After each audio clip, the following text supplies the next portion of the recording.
everyone. Welcome. In this video, me and my friend Peaches discuss our top tips and how we basically try and stay positive and motivated and sleep better. Would really love to hear from the comments what you think. This is my first video, so please share the love and pop a like on the video and subscribe. Good quality content. So hi everyone, and welcome back to our channel. Today we're going to be talking all things motivation in lockdown, tips and advice that we've done to help you guys too. See, Nick's is a different situation to mine because she still had work from home, so although you're back in the office now, you've had them moments the same as me where you've gotten out of bed and you have to try and push yourself to be productive. Yeah. So how did you feel like you struggled with it, or did you? I just feel like when you're actually getting up in the house and you don't have to go anywhere, like you get in a rut of why would you have to make an effort where you shouldn't be like that, but you do, and you just think, well, I'm not going to get up and put some nice clothes on and just sit in the house. I'm not going to get up and do my hair, my makeup, because no one's going to see you. So you end up just in a little rut, sitting in your dressing gown, like sitting in fluffy socks or whatever, which, don't get us wrong, like that's It's lovely amazing for like a good 2 weeks, but then after you just like, I'm a slob. Yeah, able to literally go 2 minutes downstairs into the kitchen and eat whatever you want.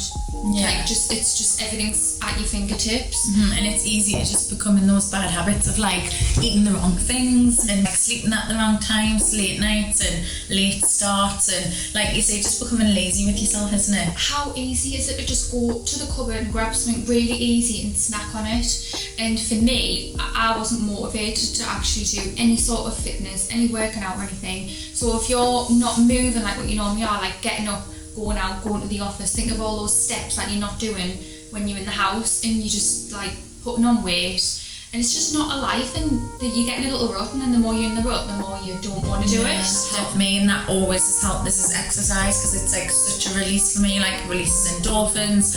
I feel good. I've always been so active, but in this whole time of being stuck in and the gym's being closed, I really found it difficult to become comfortable in a space in the house. One day I was in the garage, I was freezing, I just didn't feel positively like driven by That's it. not like you either, because I know Peaches and she's literally fitness. I even look and think, I wish I was like her, I wish I was so motivated. For you to actually say that you weren't motivated, like makes me feel bad. I think everyone has had the days, so ups and downs. It's been one of them where it's not normal, but then you were in the garden in summer, whereas this time it's been winter, so you're in the house, you can't exercise as much outdoors, like the snow with the running, it's just a nightmare. So I was in the sitting room one day, then I was in the kitchen one day, and I just felt so disorientated. I had no clarity in my mind of like what I wanted to do and how I was going to do it. It was just all a big mess.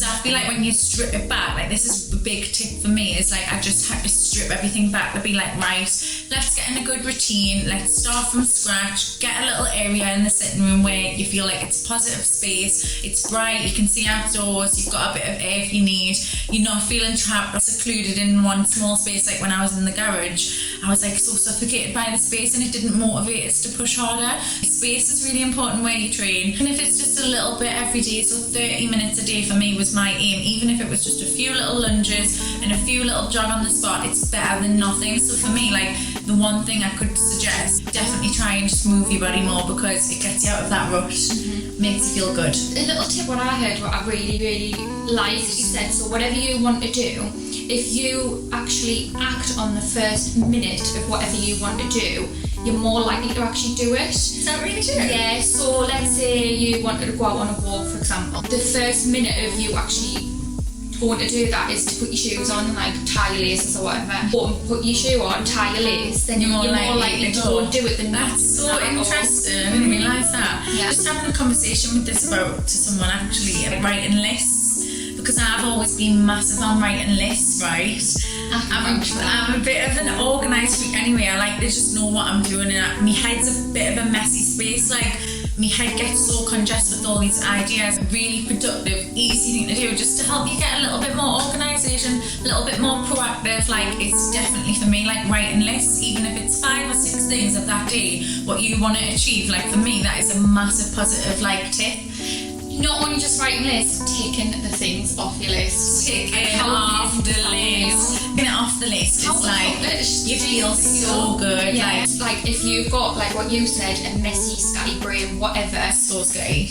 If you're going to take that from your brain and actually put it onto a bit of paper, it clears your mind, so you can free up that mind space and think about more important things that you need to do. Yeah, well, it is known to be a stress release, exactly what you just said with anxiety, messy brain syndrome, which I think I've definitely got. What you just said about the likelihood of it happening and occurring, if you actually write it down, I don't know the percentages here, guys, don't hold us to this, but it's more likely to actually get it done if you write it down, because you're just putting it out there. So I believe in that. Absolutely, it's such a good thing to do. I feel like it's worked so much for me. Definitely, me too. And even goals and stuff, like affirmations and goals is a massive part of my life. Yeah. I don't know if you're quite an affirmation goal person. Like, I know you've got goals, but do it quite regularly. Yeah. So I think for both of us can relate to this massive. Have affirmations and goals and just have that little bit more before you even start your day. You're just putting out in the universe what you're grateful for and something that you're proud of, your health or your family. And then affirmations just basically like thanking and appreciating and just reflecting on those things just really puts you in a line with good positive thoughts. If you struggle with it, actually have an app. Ooh. Yeah, it's called I Am. So we can. I've got it. Have you got it? Yeah. You get little pings up. Yeah.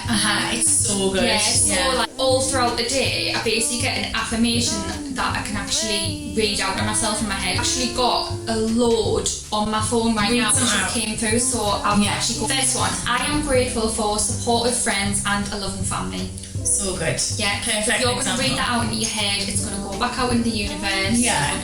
And if you're having a crappy day as well, like sometimes you do forget these things and you do think, oh, I'm mood about this, or that's not gone the right way of what I would have liked it to, or how I would have wanted it to go. It just puts you back in check and you think, actually, yeah, like little reminders. Like I got one that pinged up the other day and it said something like, I choose to be happy and I choose my life. And reminders, I was like, oh yeah, that's so lovely and it's so cute. And like, it really just puts you back into check, which is good.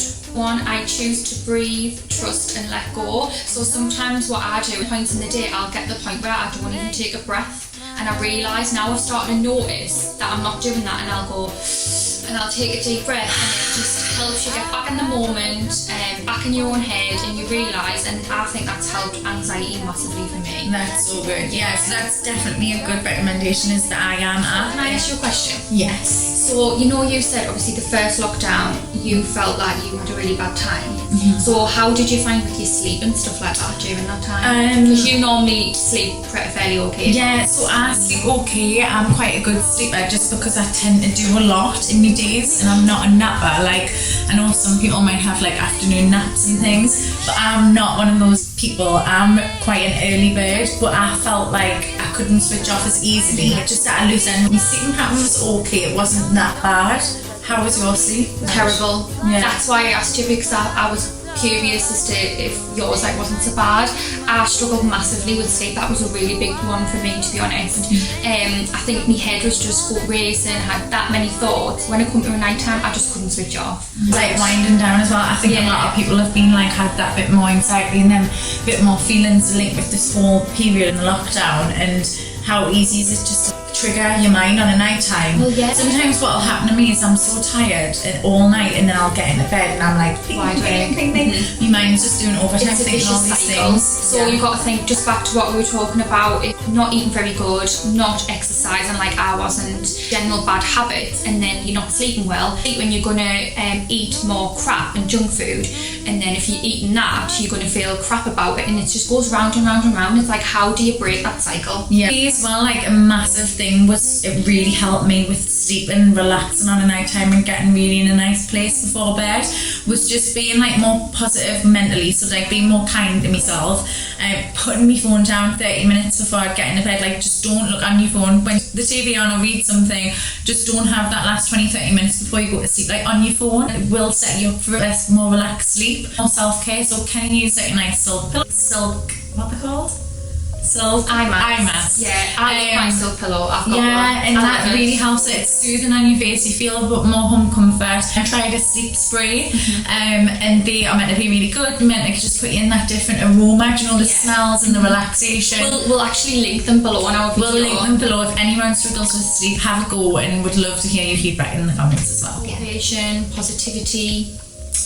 sleep, good habits in the lockdown, how to stay kind of driven and just overall more happy throughout. We're just trying to give you our advice and what we think about it, and obviously we've been through it. It's like